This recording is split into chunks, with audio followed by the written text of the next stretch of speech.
our father liked to be called, was a loving, tall soul and a good man. He loved his family deeply and was at his happiest with a grandchild in his arms.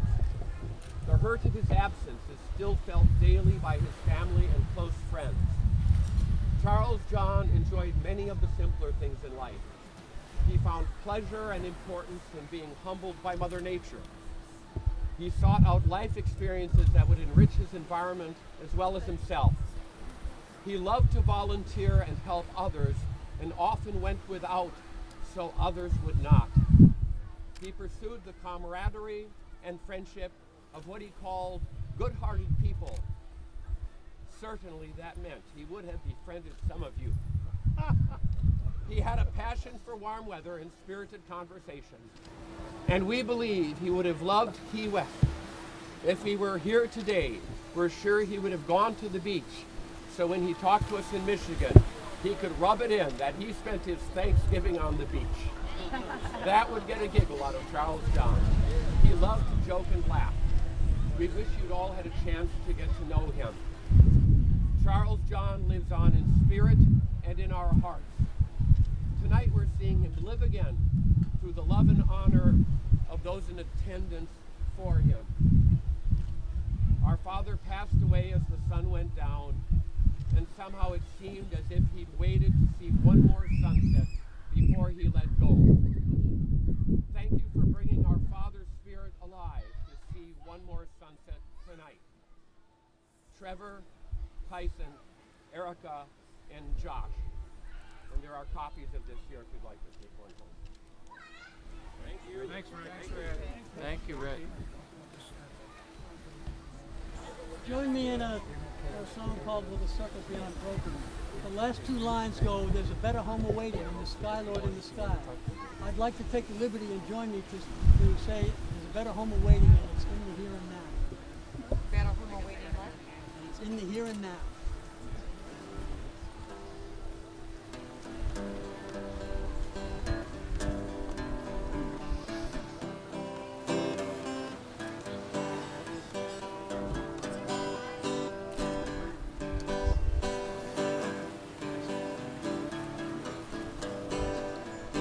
I was standing by my window on a cold and cloudy day when I saw that hearse come rolling for to carry Charles Eimers away. Oh, will that circle be unbroken by and by, Lord, and by and by?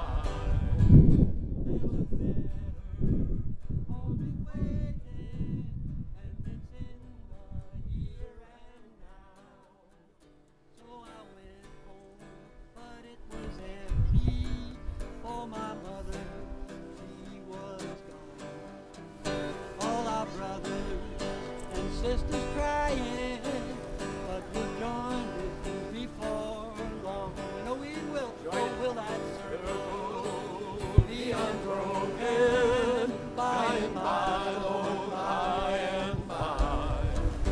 There's a better home waiting, and it's in the here and now. Oh, the undertaker said, undertaker, please drive slow, for that body that you're hauling, Lord, I hate to see her go. Oh, will that circle be unbroken by and by, Lord, by and by? There's a better home awaiting, and it's in the here and now. Sing it with us. How will that circle be unbroken by and by, Lord, by and by? There's a better home awaiting, and it's in the here and now. It's in the here and now.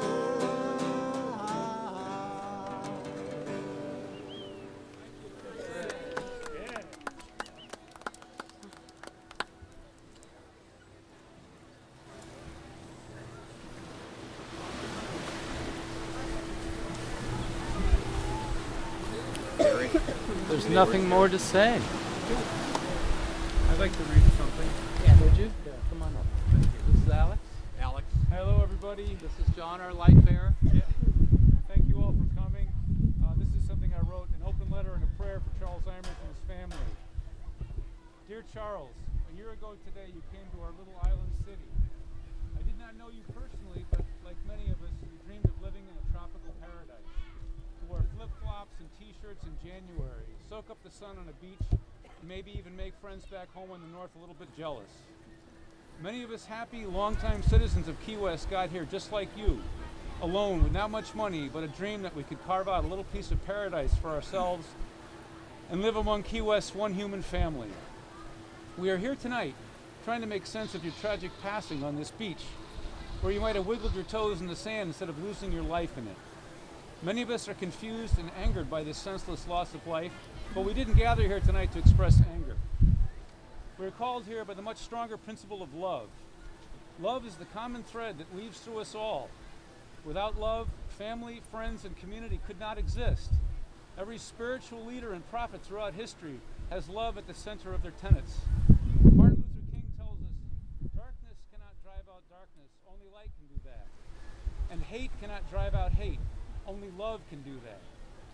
So tonight we are driving out the darkness with the light of candles, driving out the hate with our love for you and your family.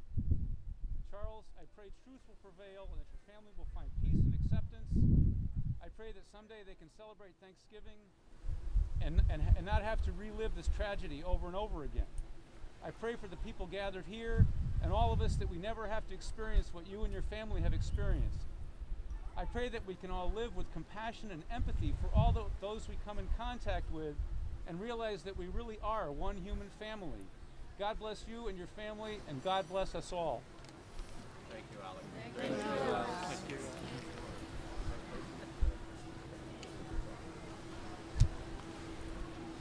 I would like to say just a few words. I'm Sloan Bushinsky, and I also have been publishing on this case. Louder, I Sloan, can't talk please. loud. As the blue paper reported, Charles told the officer who arrested him on the North Roosevelt that he'd come here to do God's work. And that's what he's doing. And this is the result. Blue paper, the articles, the Haran law firm, it wasn't how he thought he was going to do God's work. But at the level of soul, he knew his life was not going to be much longer. His heart was bad. And he went out in a flaming, monstrous explosion, which probably has not even taken off yet. But if the people that can do it will continue to do the work that he started, he would have come here to do great work in this city. Some of us know better than others, but some people are finding out more than they did. That's good. The truth will set you free. Thank you.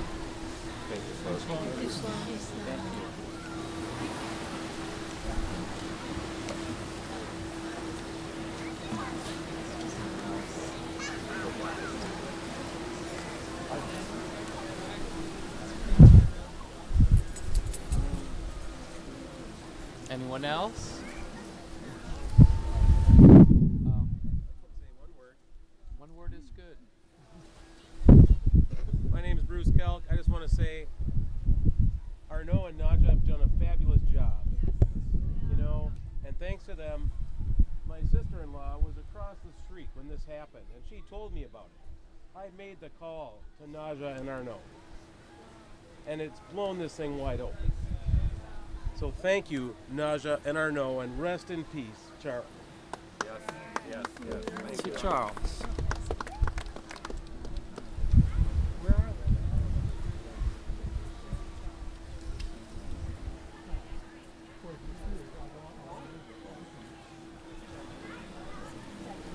Is she over there?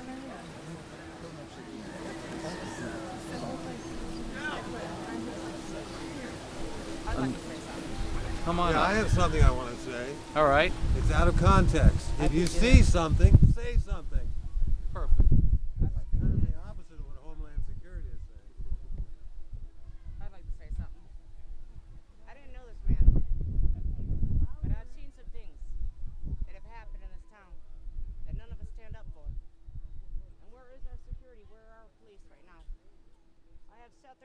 to put a man in the ground.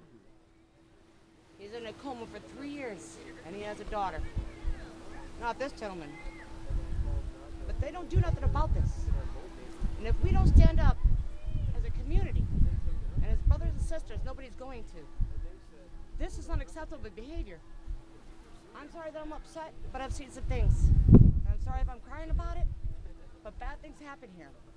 And if we don't pay attention, and this is all we get from our community, where are our police? They're not one of them here, not one here, to even stand up for what it was that they did, or what they did, put a man on the ground for no reason. My heart hurts. My heart hurts greatly. And that's all I have to say on that. Thank you, sister. Thank you. Thank you.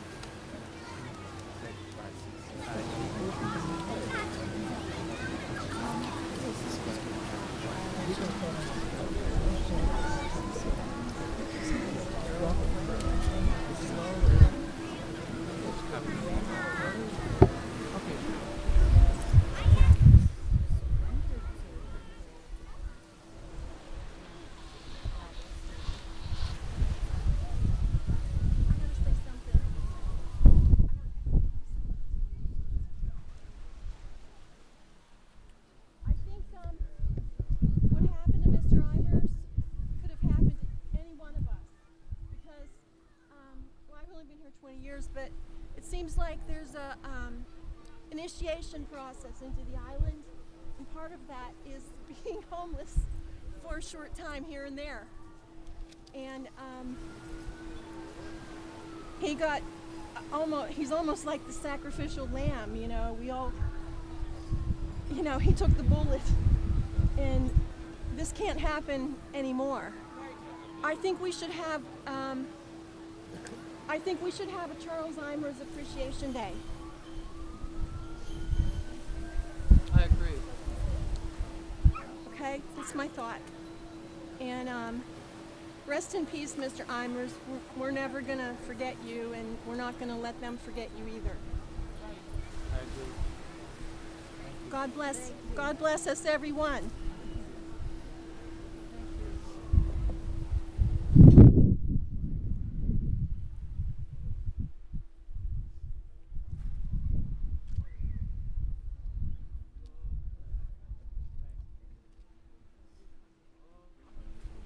To Charles. I'm glad I met you.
You know,